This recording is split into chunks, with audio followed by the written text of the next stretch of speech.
maybe I'll just get started. People can join late if they're going to. We do have, this is Joe Lackett at the North Central Climate Science Center. We have 4 people here at our table listening. So we're pleased to have Bill Travis give our Adaptation Working Group seminar today.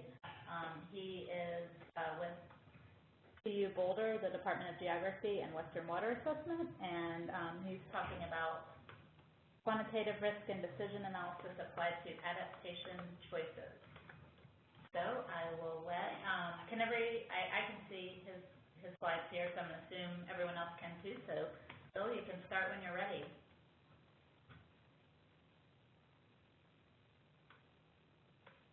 Are you muted? I was muted. 2 tests. I have the slides visible, and I'm using my handset. And how is the sound? We can hear you well. Okay, great. So just yell out if anything else happens bad. This is the only second webinar I've ever given, and I just advanced the slide. Did that work? Yep, advanced on our end. Okay, great. So I think many of us that work in adaptation have noticed in the, let's call it the official literature, IPCC, the National Climate Assessment, other sources, you're seeing the words risk, decision support, and the idea of a risk approach or a risk framing to the climate change problem show up more and more. And I'm going to argue that fine, but when I read these reports, I don't see the details. What does it actually mean to take a risk approach? You could say that I think some of the texts and some of the organizations are using the term just to express the notion of uncertainty, and there's nothing wrong with that. And elsewhere, you'll see it used to express the notion of a threat or a potential costly impact or costly adaptation, and there's nothing wrong with that either. But the traditions in risk analysis, if we want to go more formally, which is where I'm going to push us just during this 35 minutes, and decision analysis actually make the risk and decision frame they operationalize it. So I'm going to argue how those more formal methods might help think about, analyze, predict, and improve adaptation choices. Now, many of the reports I just showed are actually pretty general, but the literature is starting to get a little bit more specific. Here's a piece out in Climate Change just in the last several months that lays out what that risk and decision approach could be from the different methods. A classic approach like at the top there, cost-benefit analysis. These authors use a phrase that came out of the National Research Council report, America's Climate Choices, iterative risk management, which I'll return to. And then last on the bottom, economic decision-making under uncertainty, which is really the core of decision analysis. And I'll mention a couple of these. I'll show examples of a couple of these approaches, including the first one, real options in our own work. And just in the last few days, those of us on this call would probably benefit from being involved or keeping track of what the ProVia program out of UNEP is doing. And you may get on their web list. And ProVia put out their newsletter just this morning, and it brought up this whole notion of a more formal way of analyzing adaptation. Oh, by the way, ProVia is Vulnerability Impacts and Adaptation Program, as you'll see in that masthead there. And it's starting to think this way, too, of analyzing and comparing, which I found very exciting, comparing different formal methods like expected utility analysis, regret analysis, risk aversion, which will bring this part of adaptation analysis, I think, closer to the other themes like climate change and agriculture and others, where model intercomparison has been, I think, a useful exercise.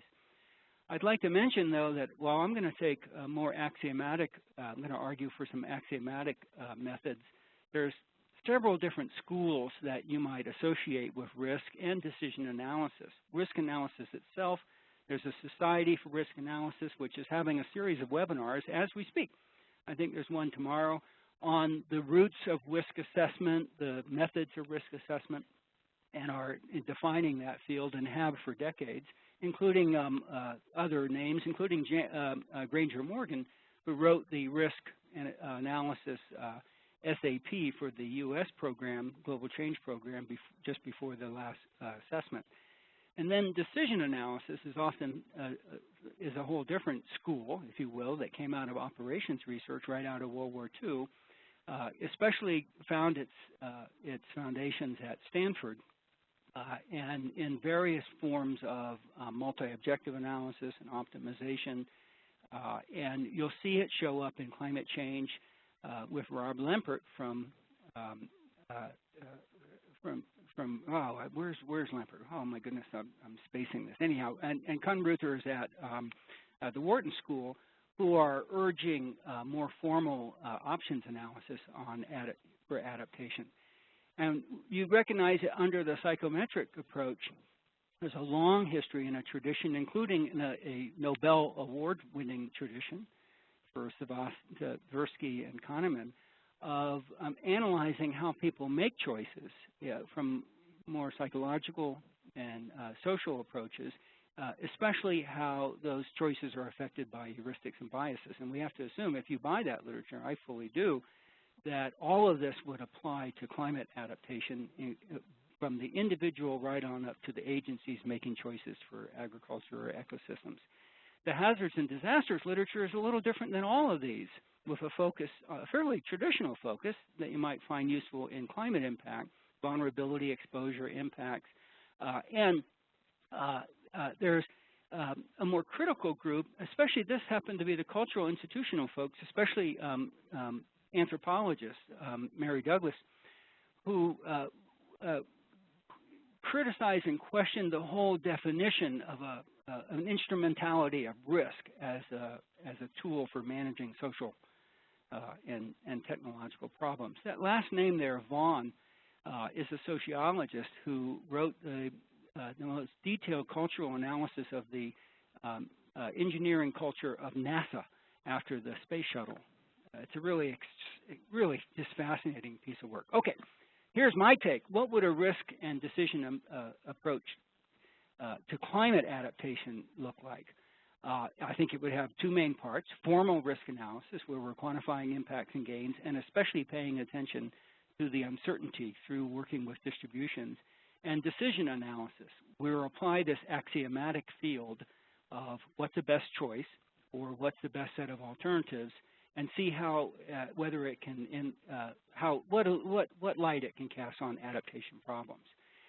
Our group is trying to be flexible and a little bit less axiomatic in enforcing decisions on our subjects, our decision makers, starting with paying attention to the problems they face, but also in the left-hand side of this that flow chart, defining their decision structure either by extant models or interviewing ranchers, farmers, wastewater managers. We happen to have worked so far mostly in agriculture and infrastructure.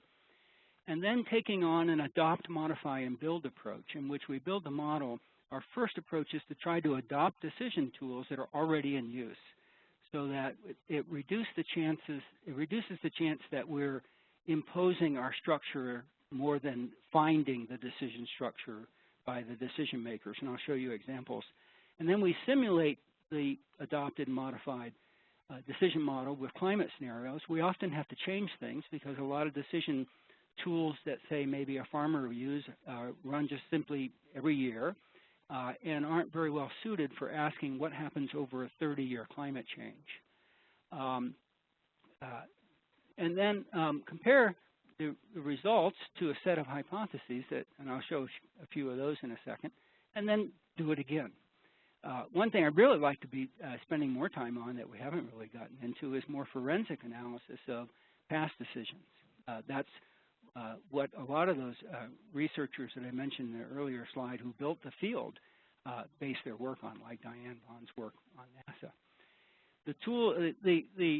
The methods or the instruments that we're applying include typical risk analysis, which is, and I'll show that first example.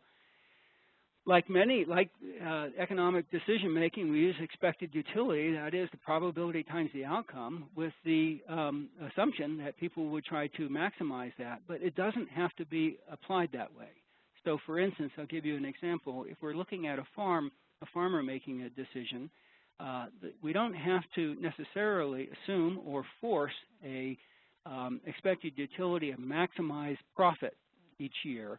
A more important one in agriculture might well be, especially in family agriculture, might be maintaining a positive net worth at the end of each year. So even though expected utility approaches are often criticized for being a one-size-fits-all or a single answer, they actually can be flexible to adapt to the decision structures or the needs or goals of the decision makers if some attention is put into that. Risk aversion, I'll show an example of using that in a few minutes. Regret analysis has been suggested for, especially for managers of complex systems like, say, stormwater systems, and is an attempt to analyze the difference between the cost of being in the best outcome under a changing climate and the outcome that you have to either be satisfied with or you have the resources to achieve. A couple more, the value of additional information is a tool used in business and taught in business school, which asks the question, if you waited a little longer and some new information came, or you invested in some research to improve, say, the climate scenarios or your population models, what's the likely increase in the value of your choices? And last but not least, I mentioned real options, which is often called pathways in the adaptation literature. The idea of, if you are thinking about the long term and say, and the Corps of Engineers is using this on sea level rise projects, what are you going to do for the next decade, and what happens in the next decade will affect the decisions you make 20 years later and 30 years later, and what choices do you want to make now that leave or forego future options. Okay, I'm going to skip this slide. One more thing I'll say about our structure before giving a few examples is that we've tended to take on the approach that you saw in the IPCC report, bottom up, so that we don't start with a climate scenario or a climate model scenario. And I'm using Casey Brown's illustration and William Rarick's work and Gene Stockey in the Corps of Engineers. Rather, they're asking, what are our systems sensitive to? And if you look at the lower left, they examine different systems for water management and their sensitivity, or where they function well for a range of temperature and a range of precipitation. So in a sense, this is really just sensitivity analysis. Don't start with a scenario. Start from the bottom and ask about sensitivities, and I'll show an example of that. One more thing. This is from IPCC, the most recent assessment report, and it's the uncertainty, or the certainty graph, you might call it, for different scales of past and expected climate change and for precip and temperature. And I just want to point out, I put these yellow markers and these red markers on here, and I marked all the very high confidence marks and all the very low confidence marks. And you'll notice that it's down at the lower, at the higher, the smaller scale geography, at the site, the field, the village, the city, and the council, where the lower is. And we know that. It's just true of the nature of climate scenarios. It's also in precipitation, but it's also at the higher time resolutions, like daily rather than seasonal or annual. And that lower right part is where the decision makers that I'm interested are. And that's another reason we've tended not to use formal climate models rather than a sensitivity approach. I want to say that farmers and infrastructure managers, the two groups that we've worked with so far, already use decision tools, so it's a little easier for us to go out and get their spreadsheets, their tools, and then simulate them. So my argument here is that we're not imposing too much of a structure. It already exists in the field, although not everyone is using formal decision analysis. It is spreading. So farmers can join this organization. and run risk analysis for their farm by putting in data into the spreadsheets in this Risk Navigator, or lots of other tools like the drought tool that we talked about at the retreat in May. Our system includes a test bed in which we run models. The ones that I would like to briefly describe results from are infrastructure in agriculture, a wastewater treatment model, to a farm, the ranch model, and stormwater.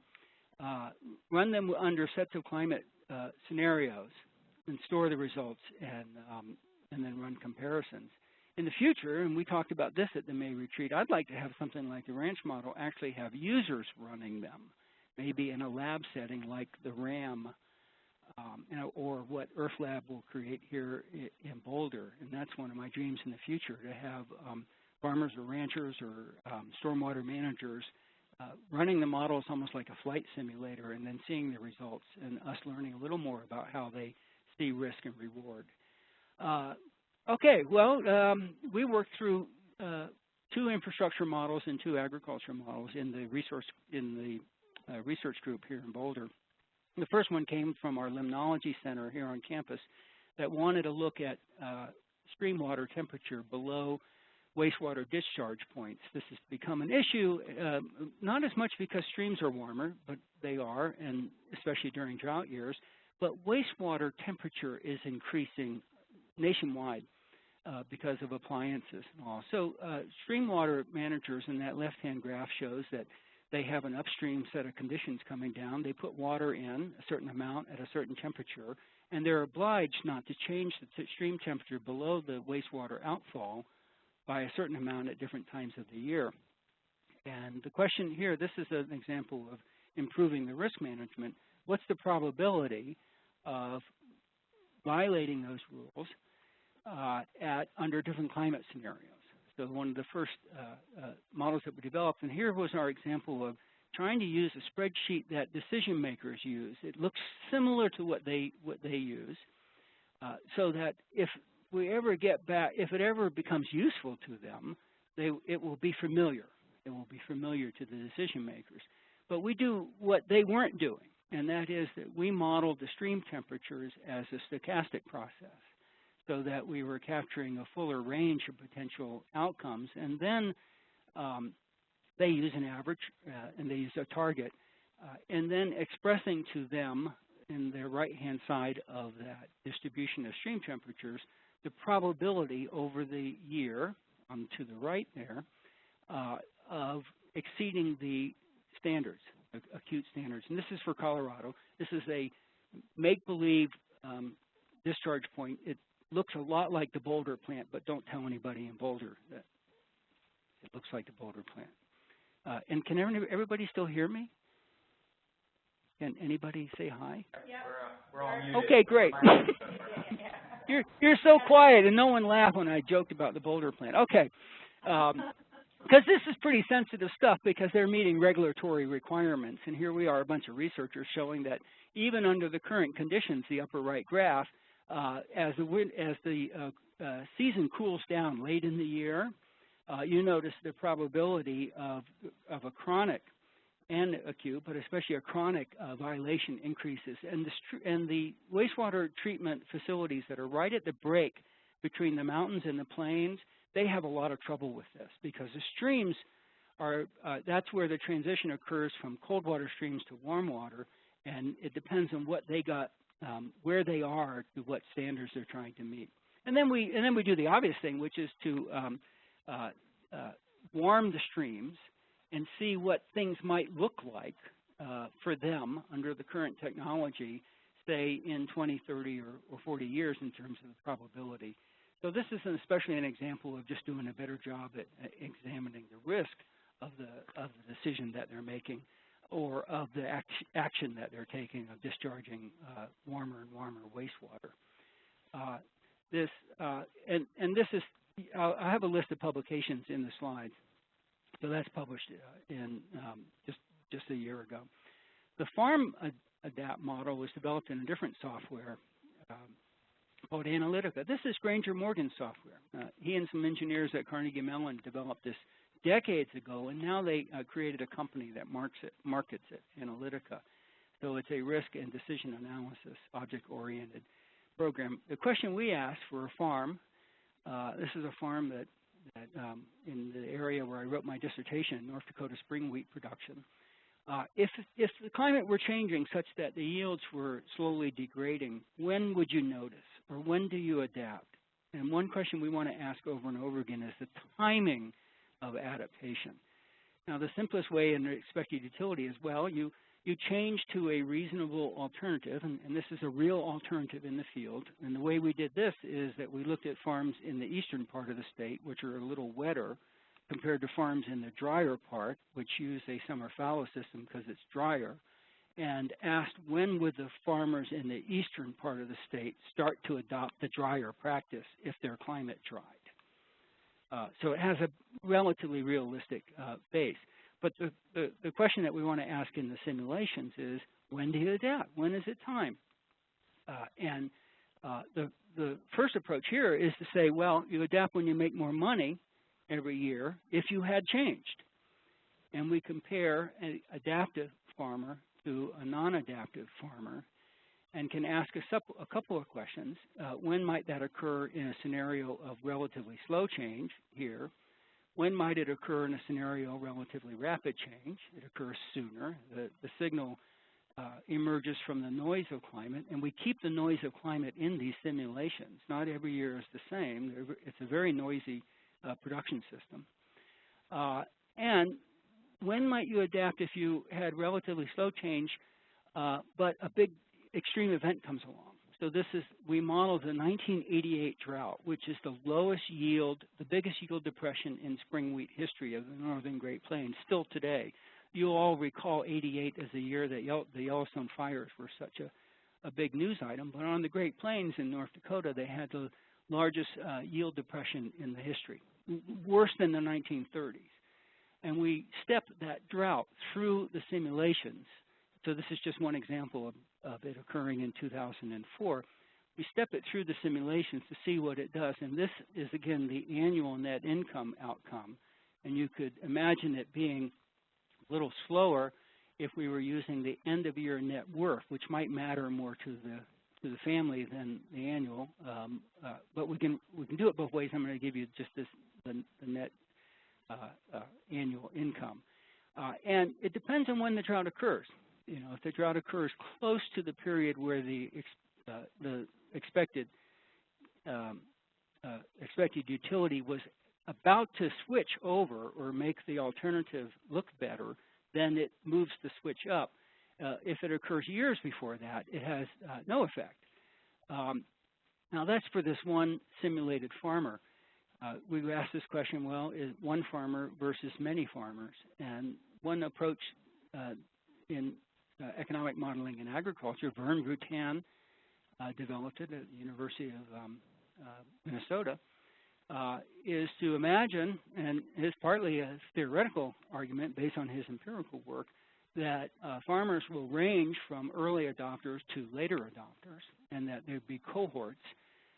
Bill Easterling, who led the agriculture chapter in the previous IPCC report, and his colleagues have applied this to corn producers, making adjustments to planting dates. That's their paper from Climate Change in the lower right, looking at early, late, and early, late, middle adopters. So if you used our spread of the simulation as a cohort of producers, one way of thinking, well, when would an agricultural region have mostly shifted to the adapted approach? And one way might be to suggest, well, how about, and these would be the middle 50% of the simulations. There's the adapted one in dark gray and the non-adapted, no change across the top in light gray. Well, how about when about half of the farmers are finding that their economics points towards doing the alternative, and the other half haven't made the change, or when they're so separate that there's no more overlap between those two cohorts. And you could argue that's sort of a half-life of adaptation, when half of the adopters would have found the expected utility suggesting make the change. Now, this software that Granger wrote actually can be served on the web. I won't click on it, but in this slide down here, there's a, and it was working a few days ago, so we actually wrote a very rough user interface so that you could run a farm yourself, change your yield history, your cost, your market expectations, and the size of the farm, and the climate scenario, and choose from a set of climate scenarios. And this isn't something the group has done much of. We tend to think in terms of research and getting our papers out, and we haven't had, but we want to cut our teeth a little bit more on, and this is really clunky looking, but that's what the interface looks like. We want to cut our teeth more in putting things out like that and seeing what actual decision makers. Another farm case stresses this notion of risk, and I'll use North Dakota again. These are the winter temperatures. One thing that is happening, it was reported on NPR last week, and I know, by the way, it's 2:30, so I'm going to go, 5 to 8, 9 more minutes or so. Is that about right, Jill? Yep, that sounds great. Okay, great. Just yell at me if I'm not going to run on. It was on NPR. I heard the story just a year or so ago about farmers in North Dakota noticing how the climate was getting warmer, and this is very well developed, very well documented trend mentioned in the National Climate Assessment. North Central warming. These are their average winter temperatures back in the 1950s, and farmers changing crops. One of the big changes up there is to grow more corn. And the idea that corn production would move north and even northwest in a warming North American climate has been around since climate impact studies were first done in the 1970s and was first modeled by Cynthia Rosenzweig for wheat in the 1980s. And darn if it doesn't look like it's happening. Well, that's a newspaper, that's a radio report. It's hard to see it in the statistics because it's a very small switch. But farmers don't grow spring wheat up there. They don't grow winter wheat. When I was up there writing my dissertation, it was just known that you couldn't get winter wheat to survive the winter, so you grew spring wheat because the winter wheat just that far north doesn't make it through the winter. But spring wheat does have its own problems, and winter wheat provides some benefits too. So if it got warmer, the story told us, the radio story was farmers were using it as a chance to test out winter wheat. And there's a few researchers up there following this trend. It's really happening in the field. But look at those cold years that I've circled in red, including 2014. Darned if they didn't just have one bang-up, really cold winter. In each of those years, including 2014, all the winter wheat, which is really just a few tens of thousands of acres right now, compared to millions in spring wheat, up to over 100,000 in some years, all of it dies, and none of it makes it. Now, because winter wheat hasn't been grown in this region, it's not covered under crop insurance. So if you experiment with it, you lose completely.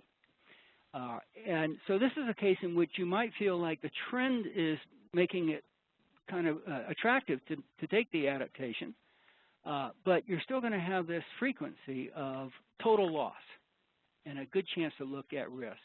Again, we start with the idea of a farm spreadsheet. We got our spreadsheets from an extension agent,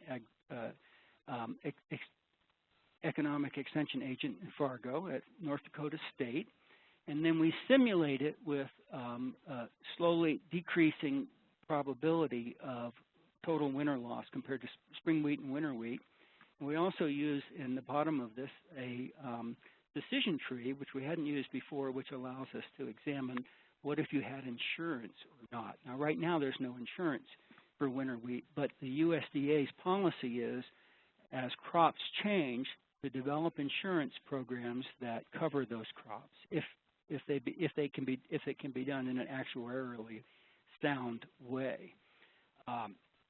And what we do is take the chance that you would have a complete loss of your winter wheat and slowly decrease it over time. And there's the distributions across the top. You can see they're really all zero, no yield at all. The probability of, that left-hand peak is those cold winters killing all the wheat, and the right-hand peak is what you'd get from winter wheat in the years it doesn't get killed by the winter, which is slightly better than spring wheat. And we asked the question, how does it pay off under those different probabilities of winter kill in the box of whisker graphs, with and without a theoretical insurance instrument available?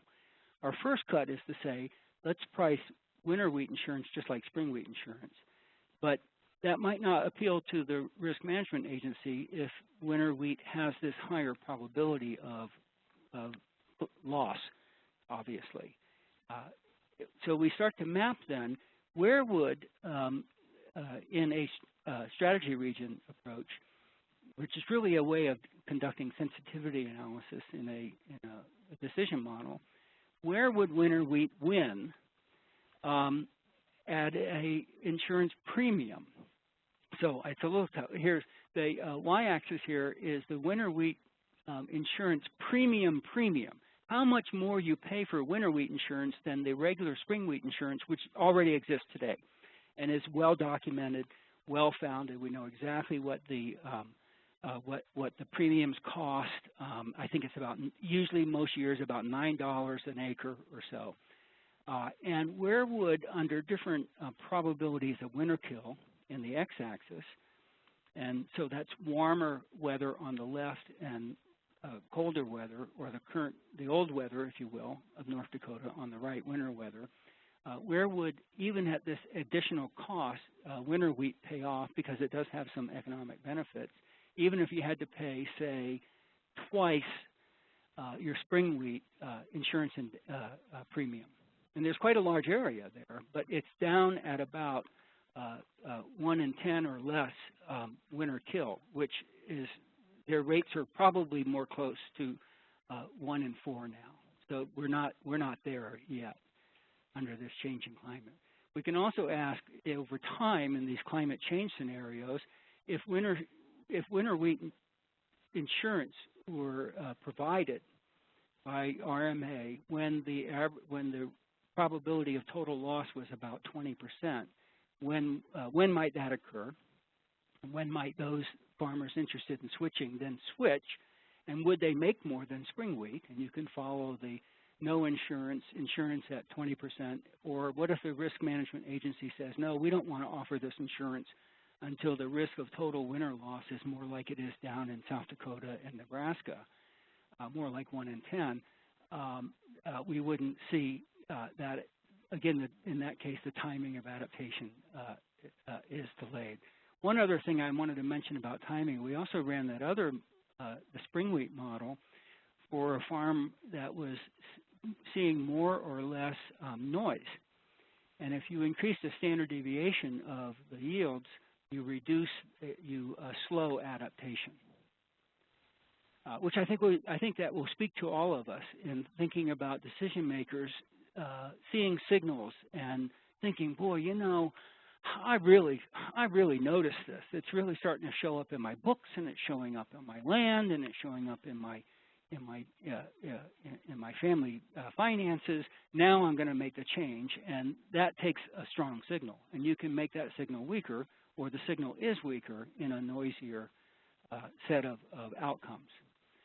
I'll end with this. In May, we talked at our retreat of the Western Water Assessment and North Central and the Hub. We talked about doing something in ranching, and I drew this rough idea from our discussions in the breakout group that we would think about a couple of different links from climate to range and forage conditions.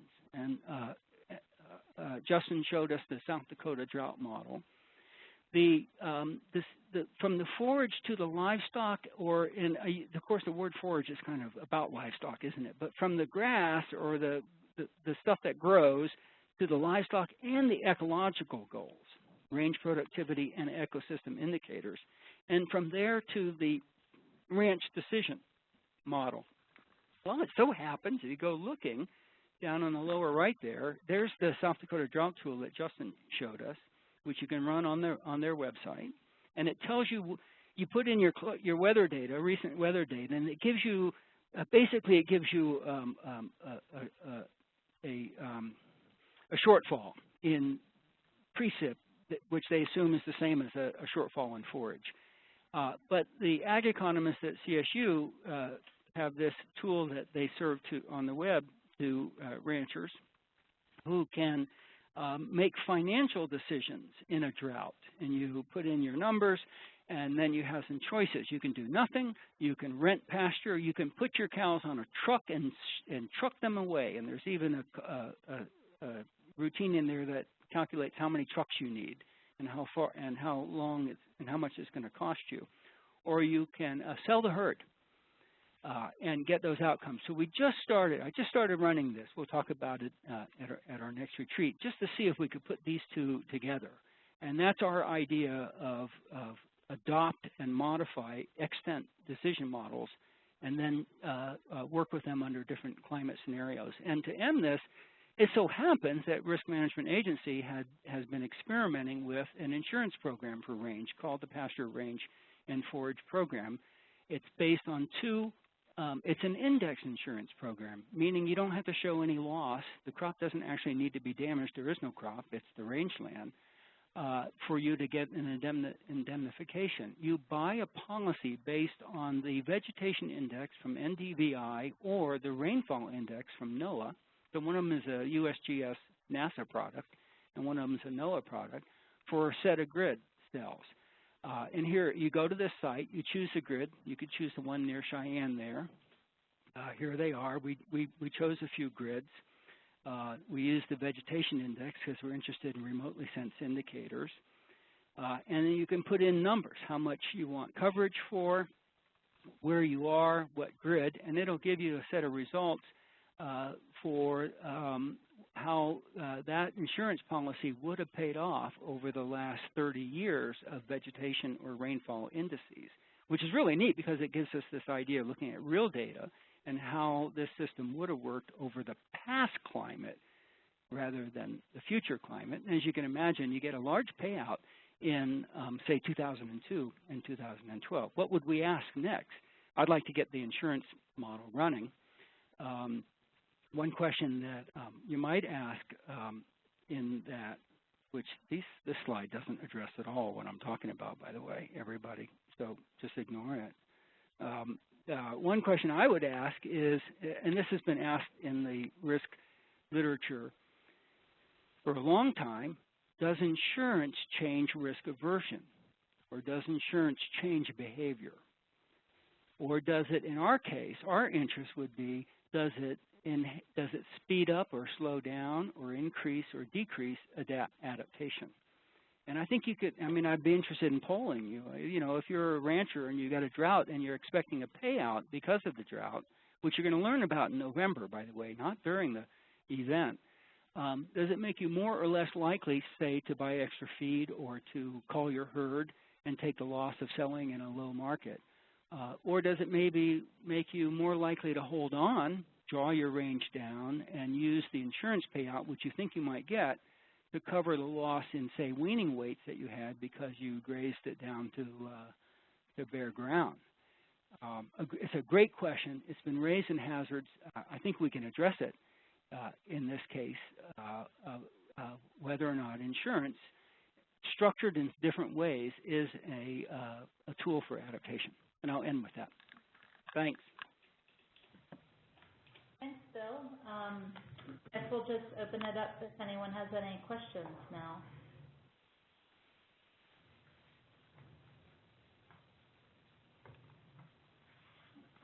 And you can, on this last slide, there's a link to the Climate Risk Decisions Group. Sometimes we call it the Climate Risk Analysis Group, CRAG. I haven't decided what its real name is. And you can run that farm model from that site, and you can download all the other models, and not all of which I've talked about.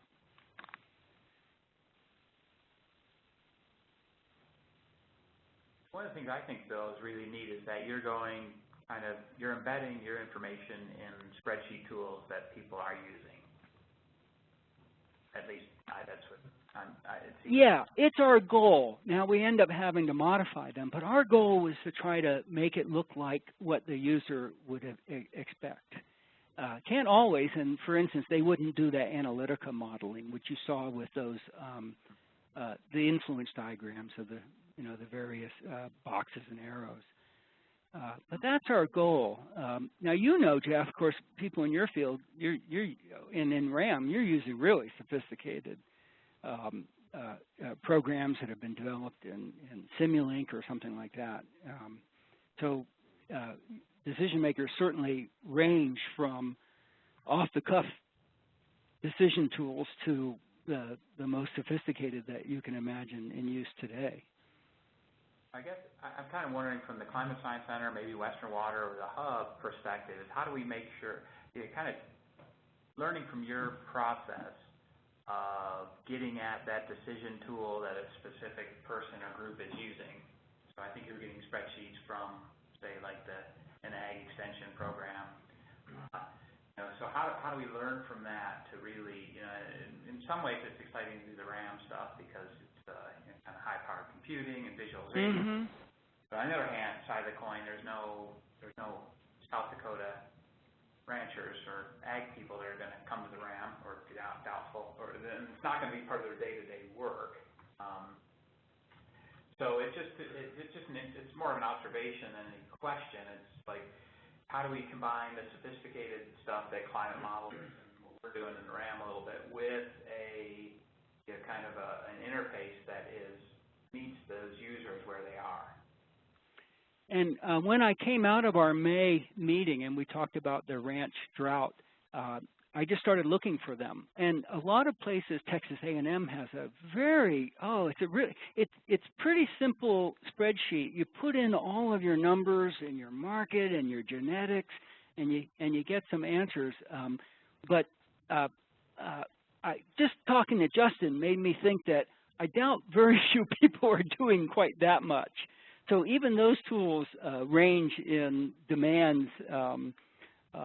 Justin's opinion was the South Dakota tool was too simple, and it didn't give the user enough. It didn't give the user the chance to play around with the numbers to see how sensitive they were to the outcomes. So there's some sweet point in there, but your point is we want to do both research and ask theoretical questions and test hypotheses, as well as stay in the real, be realistic.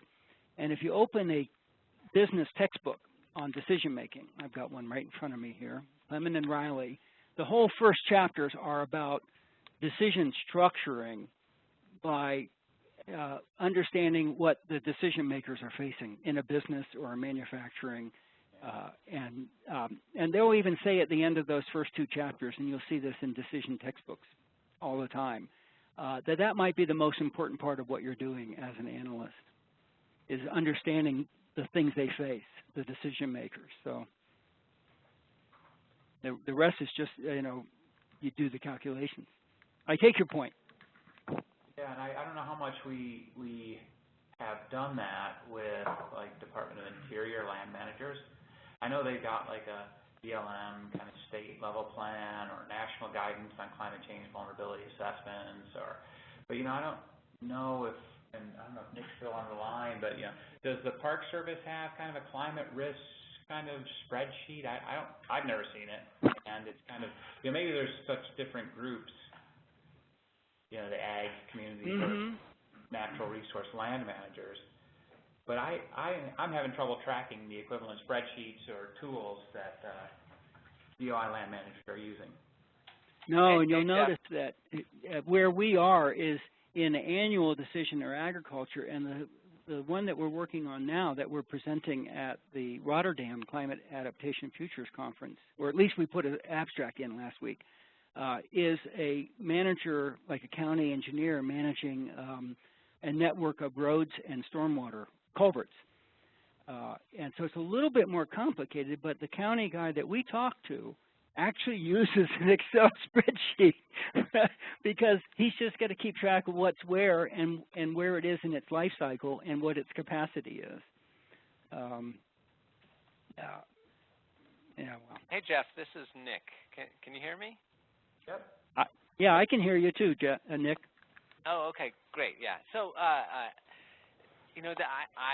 there isn't really something analogous in the Park Service that I can think of off the top of my head here, and especially thinking about natural resources and even cultural resources. And there's sort of that granularity that I see here, that there are these specific decisions made annually in some of these agricultural examples, Bill, that you showed that are really interesting. Yeah. And sometimes there are just, there isn't that same level of information and understanding about, year-to-year actions that you might take, say, for threatened or endangered species conservation that you could put into this similar type of tool, which makes it a challenge. I think potentially for some of the infrastructure, there certainly is a little bit more of the information on annual maintenance that is ongoing, as well as repair costs after storms. And I think there is some work aimed at getting towards these types of systems. How far along things are, I'm not sure at this moment. Oh, and two other approaches that are showing up that I didn't mention. What's sometimes called pathways, and that's coming out of Dutch analysts, especially for big investments in the Delta floodworks, meaning investments in perpetuity, meaning they're investing in big works, and robust decision making, which Rob Lempert, who is at RAND, has been using for water investment, water resource investment. So there is approaches out there that are more suited to the rarer decision that has a planning life, like a forest plan or a species plan. And I don't know them well. We're testing the pathways one in this slide I've got here with the culverts. So those culverts, and there's nothing really easy to show because we literally ran the model for 2 days last weekend. You can see we've got 10 culverts and 10 road crossings. But we asked the question, what if you have this strategy for the next 50 years of replacing the culvert only when it fails versus upgrading because you think storms are becoming more intense at some point in time. So we are trying, I get it, we're trying to move towards those more strategic approaches and the rarer decision. It's a good point, Nick.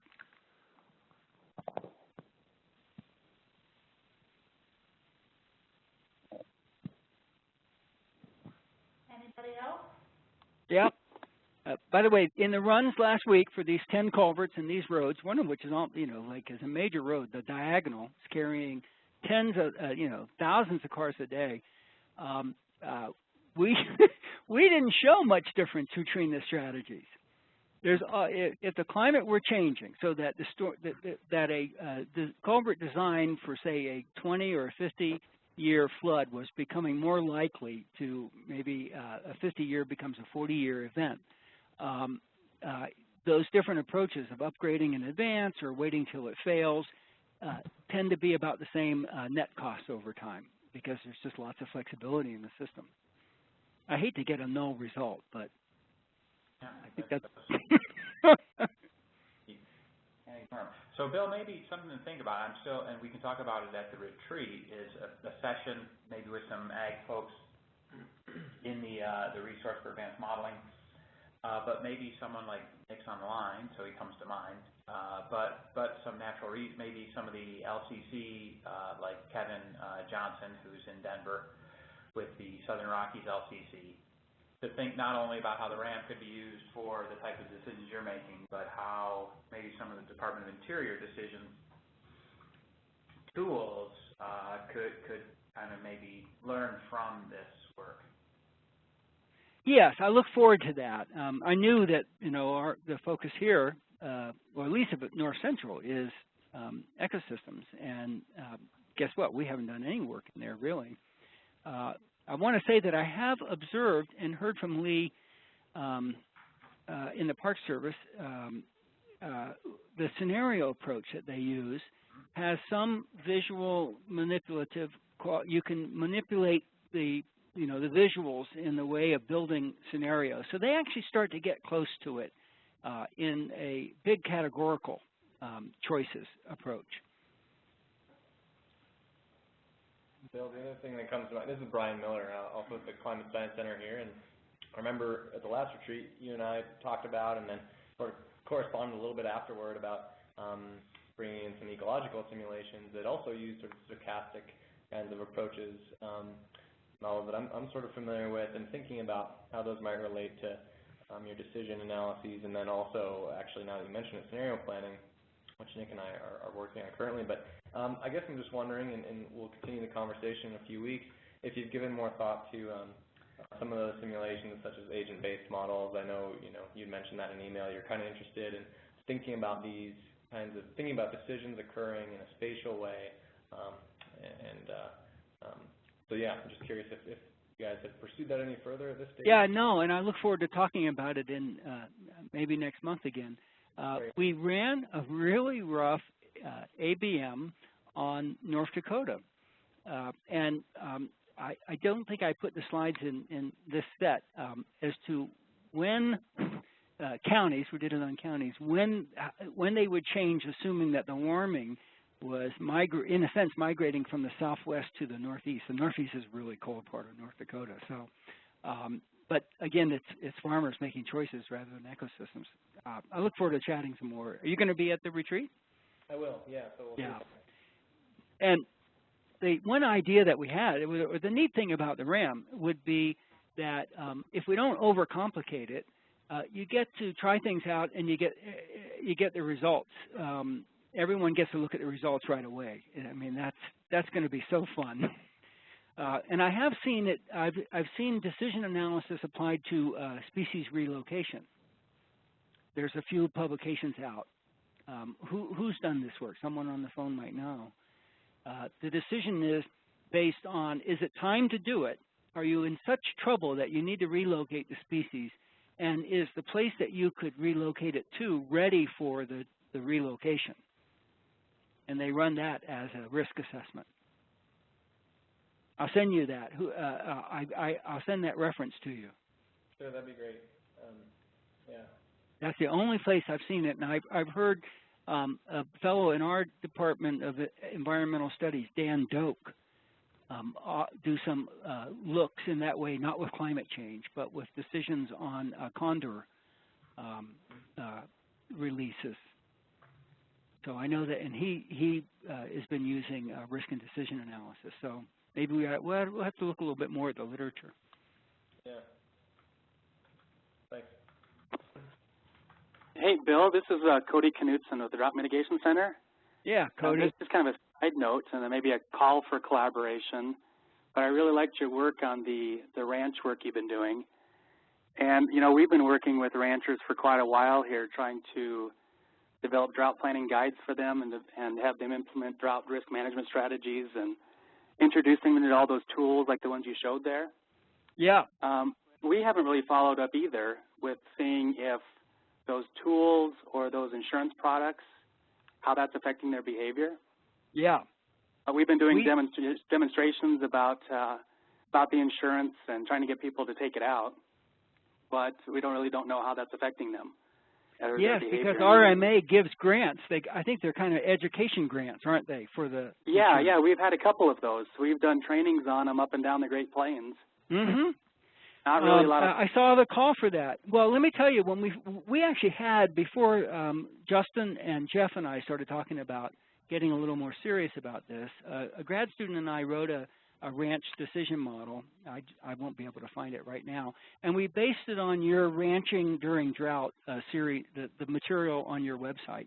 And we all looked at it, or a few of us looked at that site again when we were together in May at our retreat, just to remind ourselves that you had these cases, for instance, in the Sandhills. And that discursive approach, we were trying to quantify it, like when do you choose to do things? So they were really helpful. And I think that, Cody, it would be great to put those cases and those principles into the RanchDrought model. Yeah. Well, let us know how we can help, and if you are interested in trying to do some additional research on asking some of those behavioral questions about, how have they changed their behavior or not, let me know, and we should talk more. Yeah, and the other thing you may know is that I like this because they had a vegetation. They were using the NDVI as one of the indices. Yep. But just a few weeks ago, they abandoned that. And Yep. they're moving all of their range insurance program over to the rainfall index. Yeah, they had those just a few. Because I just downloaded all the MDVI. It took 12 hours to download it from the Aeros data center onto my laptop. Anyhow, sorry, I interrupted you, Cody. No, that's fine. No, I was just saying that, yeah, they had a few pilot states where they're doing the rainfall index, and now it sounds like they're going wholeheartedly in that direction now. Yeah, do you know why they decided that the vegetation index wasn't worth keeping going? No, I don't. I don't know what the decision behind that was. One reason it appealed, and I think it would appeal to Jeff too, is that the vegetation index is actually measuring this, is a measurement, if you will, of the ecosystem, a little more than the rainfall is. I don't know how good it is from an ecosystem's point of view, but it was the ground, you know, it was the stuff on the ground, and we have it running. We can run a particular ranch's number for the historical vegetation index. I downloaded their data and built a model that does it, and we'll play with it up at the retreat. Anyhow, thanks again, Cody, for your comment and offer. Yeah, and thanks for that material, the ranching drought material on your website. It's looking a little dated, maybe, right? I know it's hard to keep stuff up like that, but it was what inspired us. Yeah, you know, as part of this new grant we have, we're supposed to update some of that material. So it is getting to be a few years old, and I think we're going to come out with some new stuff and keep updating that shortly. So. Good. Well, I'll talk to you later after this call. Talk to you on the email. And maybe, Bill, let's try to remember to bring up this issue, this group and the veg versus rainfall, and talk about it at the retreat. I'm curious of that, who made that decision and why, and maybe following up with that. But maybe me, you, and Justin can kind of discern a little bit on that before we. Yes, definitely, Jeff. I've decided that I just didn't want to like call the office, the RMA office at Wyoming is in Billings, and I just didn't want to make that contact until we have our act together a little better, because we might be requesting data from them, and maybe Justin will make the call. Anyhow, good. I look forward to talking about it. Yeah, good. All right. Well, thanks, Bill. Looks like we're at the top of the hour. Yep. This recording will be available on our website, so tell your friends and colleagues if they missed it and want to check it out, they can there. And I guess several of us will see you next month. Yeah, see you in a few weeks. It'll be new moon. I'll bring the telescope. It'll be nice up there. That's going to be good fun. Yeah. It's going to be cold. All right. See you guys. Thanks. Thanks a lot, Bill. Bye.